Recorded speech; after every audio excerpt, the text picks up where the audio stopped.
Alamin na natin ang update sa mga mahalagang aktibidad ni Pangulong Ferdinand R. Marcos Jr. sa Melbourne, Australia. Naroon ang ating kasamang si Alan Francisco live. Angelique, muli ngang nakakuha ng panibagong investment si Pangulong Ferdinand R. Marcos Jr. sa sidelines ng ASEAN-Australia Special Summit dito sa Melbourne. Ito'y matapos makipagpulong, Angelique, si Pangulong Marcos sa mga opisyal ng Macquarie Group na mag-i-invest sila sa renewable energy, value-added mining at digitalization sa bansa. Ayon sa kumpanya, nag-invest sila sa Pilipinas dahil sa demographic profile ng bansa na mayroong young and growing population. Pinuri naman ni President Marcos ang naturang kumpanya sa kagustuhan nitong mag-invest sa Pilipinas.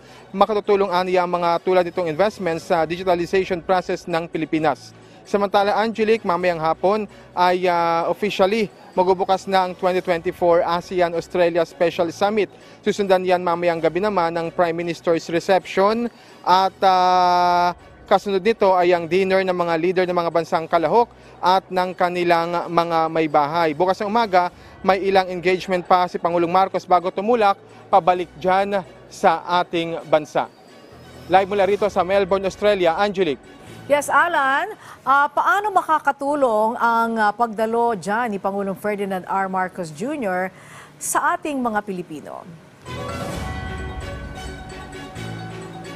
Angelique, sa pinakasimpleng salita, trabaho ang maibibigay nito sa ating mga kababayan dyan. No? Dahil kung maalala, walang patid yung paikipag-usap, particularly ni Pangulong Marcos, ang kanyang delegasyon sa mga kumpanyang pumunta rito sa ASEAN Summit, no, sa sidelines ng summit. So iba't ibang mga investments yan na eventually magapaunlad rin sa ekonomiya ng Pilipinas at mamumuhunan o magtatayo ng kanilang mga kumpanya o branches sa ating bansa. So technically, kapag nag-hire yan ng mga manggagawa, ang una nilang pipiliin, of course, ay ang ating mga kababayan dyan.